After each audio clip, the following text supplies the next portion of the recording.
पेट्रोलच्या अफवा झाल्या, त्यानंतर लॉकडाऊनच्या अफवा झाल्या आणि आता अफवांचं पीक आलंय ते म्हणजे एलपीजी गॅस संदर्भातलं. आता पेट्रोलच्या आणि लॉकडाऊनच्या अफवा या प्युअरली अफवा होत्या, त्यामध्ये काहीही सत्य नव्हतं.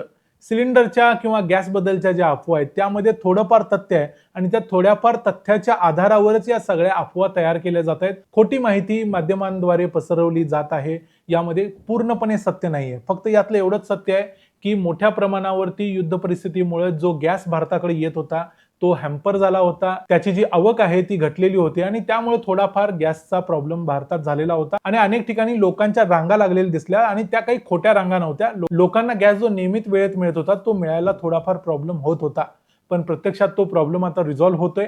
काही ठिकाणी ज्या अफवा पसरवल्या जात आहेत की आता येणाऱ्या काळात 8 किलोचा सिलेंडर येणार किंवा 10 किलोचा सिलेंडर मिळणार, फक्त 5 किलोचा सिलेंडर मिळणार, या सगळ्या प्युअरली अफवा आहेत. त्या कशा आहेत ते मी सांगतोच व्हिडिओमध्ये. याशिवाय काही ठिकाणी असंही सांगितलं जातंय की 45 दिवस तुम्ही एक सिलेंडर घेतल्यानंतर पुढच्या सिलेंडर मधला जो इंटरवल असणार आहे तो 45 दिवस असेल, म्हणजे 45 दिवस तुम्ही नवीन सिलेंडर बुक करू शकणार नाही, म्हणजे तो तुम्हाला पुरवून वापरायला लागेल. पण या सगळ्या गोष्टींच्या मध्ये तथ्य नाहीये. नेमकं सत्य काय आहे आणि याच्यामध्ये सरकारनं आपली बाजू काय सांगितली आहे, सरकारचा नेमका निर्णय काय आहे, ते सगळं बघूया या व्हिडिओमध्ये. मी आहे रणजित यादव आणि तुम्ही पाहताय द मराठी बाणा.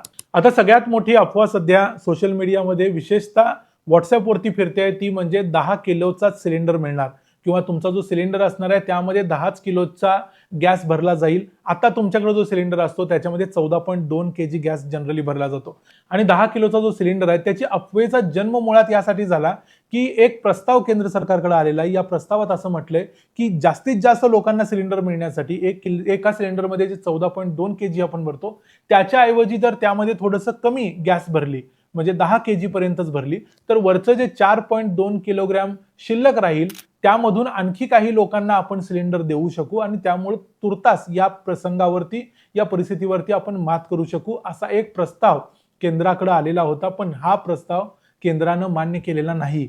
आपल्या पेट्रोलियम मिनिस्ट्रीच्या ज्या सहसचिव आहेत सुजाता शर्मा यांनी सांगितलं की सध्या केंद्रानं निर्णय घेतलाय की 14.2 केजीचाच गॅस सगळ्यांना दिला जाईल. 10 केजी 5 केजीच्या गॅसच्या ज्या काही बातम्या येत आहेत त्या पूर्णपणे अफवा आहेत, असं सुजाता शर्मा यांनी सांगितलंय. तो व्हिडिओ आम्ही प्ले करू शकत नाही कारण तो ANIचा व्हिडिओ आहे. दुसरी एक अफवा मागच्या काही दिवसापासून येते आणि ज्यामध्ये ज्या मेन स्ट्रीम मधला मीडिया आहे त्यांनी देखील त्यात सहभाग घेतला आणि सांगायला सुरुवात केलेली आहे की ग्रामीण शहरी सर्व लोकांसाठी पुढचे 45 दिवस तुम्ही गॅस सिलेंडर बुक करू शकणार नाही जर एकदा गॅस सिलेंडर तुम्हाला मिळाल्यानंतर. पण प्रत्यक्षात यामध्ये काहीही तथ्य नाही. यासाठी जो स्क्रीनशॉटचा वापर केला जातोय हा स्क्रीनशॉट फॅब्रिकेटेड आहे, याच्यामध्ये काही तथ्य नाही. यामध्ये असं सांगितलंय की सिंगल सिलेंडर असेल तर तुम्हाला 25 दिवसात मिळणार, 35 दिवसात मिळणार जर तुमच्याकडे डबल सिलेंडर असेल तर, जर तुम्ही उज्ज्वला योजनेमधले गॅस धारक असाल तर तुम्हाला 45 दिवसात मिळणार, किंवा ग्रामीण आणि शहरी सगळ्यांना 45 दिवस मिळणार. या सगळ्या गोष्टींमध्ये काही तथ्य नाही. सरकारनं सांगितलंय सध्याचे जे नियम आहेत तेच कायम राहणार आहेत. 2 गॅस सिलेंडर्स मधला जो इंटरवल आहे तो पूर्वी 21 दिवस होता आणि आता सरकारने या सगळ्या युद्ध परिस्थितीनंतर तो 25 दिवस केलेला होता आणि सध्या तरी तोच नियम लागू आहे. 25 दिवस आहे. ग्रामीण भागामध्ये तो 45 अगोदर पासूनच आहे. आता काहीही बदल केलेला नाही त्यामध्ये. त्यामुळं गॅस सिलेंडरमध्ये ब्लँकेट सगळीकडे असं ठरवलंय की 45 दिवस मिळणारच नाही. हे सत्य नाही, याच्यावरती अजिबात विश्वास ठेवू नका. दुसरी एक गोष्ट सांगितली जाते की सरकारकडे पुरेसा गॅस नाही आणि त्यामुळे अनेकांनी खोटे गॅस बुकिंगचे ऍप्लिकेशन्स तयार केलेले आहेत. फेक वेबसाईट्स येत आहेत, त्याच्या लिंक्स येत आहेत, त्याच्यावर अजिबात क्लिक करू नका. झालेलं असं की जेव्हा हे युद्ध चालू झालं त्यानंतर एक पॅनिक बाईंग सुरू झालं. या पॅनिक बाईंगमुळे काय झालं, जे पूर्वी जनरली 55 लाख सिलेंडर्स जनरली रोजच्या रोज बुक केले जायचे ते मागच्या काही दिवसात अगदी 88 लाख 90 लाखापर्यंत गेले. म्हणजे अचानकपणे एवढी डिमांड जास्त झाली, प्रत्येकाला गॅस सिलेंडरची एन्झायटी झाली. कारण आपल्याकडे जर गॅस नसला तर आपण पूर्णपणे आपल्याला खाणं पिण्याचे प्रश्न निर्माण होतील, म्हणून या अँझायटीमधून लोकांनी जास्त बाईंग केलं, पॅनिक बाईंग केलं आणि त्यामुळे तो प्रश्न निर्माण झालाय. येणाऱ्या काळात हा प्रश्न सहजपणे सुटणार आहे, कसा ते तुम्हाला थोडक्यात सांगतो. आता आपल्याकडचा प्रॉब्लेम असा होता की जे गॅसची आपण घरगुती गॅसची किंवा आपल्याकडे जो दुकानात हॉटेलमध्ये जो गॅस वापरतो या गॅसची जी डिमांड होती यापैकी 60% डिमांड आपण आयात करून पूर्ण करायचो आणि 40% डिमांड भारतातला इंटरनली आपण जो गॅस प्रोड्यूस करतो किंवा उत्खनन करून काढतो त्यातून करायचो. पण आता भारत सरकारनं ते 40%ची जी आपली प्रोडक्शन होतं ते वाढवलंय आणि ते जवळजवळ 60% पर्यंत गेलंय. त्याचवेळी दुसरी एक अत्यंत आनंदाची बातमी आजच आलेली आहे, ती म्हणजे होर्मुझच्या सामुद्रधुनीतून भारताच्या सर्व जहाजांना सोडण्याचे आदेश इराणनं दिलेत. म्हणजे इराणनं अगोदर काय केलेलं, केस टू केस बेसिसवरती आपली जहाजं सोडली जात होती. त्यामुळे आपली बरीचसे कंटेनर ते अडकून बसलेले होते. त्या कंटेनरला केस टू केस बेसिस जाऊन अप्लाय करावं लागत होतं. मग 2 कंटेनर सोडायचे, अशा पद्धतीने सगळं चालत होतं.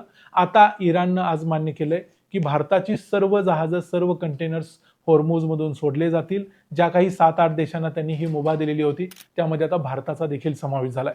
त्यामुळे झालंय असं की येणाऱ्या काळात म्हणजे पुढच्या 15 दिवसात जो गॅसचा प्रश्न आहे तो पूर्णपणे संपणार आहे आणि तशा पद्धतीची सिच्युएशन आता निर्माण झाली. याशिवाय सरकारने एक नवीन LPG ATM नावाची गोष्ट चालू केली आहे. दिल्लीमध्ये, मुंबईमध्ये, गुजरातमध्ये आणि कर्नाटकमध्ये काही ठिकाणी असे LPG ATM चालू केले आहेत, ज्यामध्ये तुम्ही जाऊन सिलेंडर घेऊन जायचा, सबमिट करायचा, त्यानंतर आपल्या ATM मधून कॅश काढतो तसं नवीन सिलेंडर घ्यायचं आणि जायचं. अर्थात आता लगेचच हे सगळीकडे होईल असं नाही, पण काही ठिकाणी व्हायला सुरुवात झालेली आहे. त्यामुळे अजिबात घाबरू नका. पुढच्या 8 ते 10 दिवसामध्ये हे सगळे प्रश्न सुटणार आहेत. आपल्या सगळ्या टँकर्स एकदा येऊन आपल्या मुंबई आणि गुजरातच्या किनाऱ्याला लागले तर पुढच्या 2-3 दिवसात आपण सगळे आपल्याकडे असलेले सिलेंडर एक्स्ट्रा जरी भरून ठेवले तरी होतील इतपत गॅस मिळणार आहे. पण सध्या तरी एवढं आपण म्हणू शकतो की पूर्णपणे निराधार नाही, पण तरीही अफवांच्या वरती अजिबात विश्वास ठेवू नका. अफवांना बळी पडून पेट्रोल पंपावर रांगा लावू नका, तशी गॅस बुकिंगच्या समोर देखील रांगा लावू नका. या व्हिडिओमध्ये इथंच थांबूया. पुन्हा भेटू पुढच्या व्हिडिओमध्ये. तोपर्यंत पाहत रहा द मराठी बाणा. जय हिंद, जय महाराष्ट्र.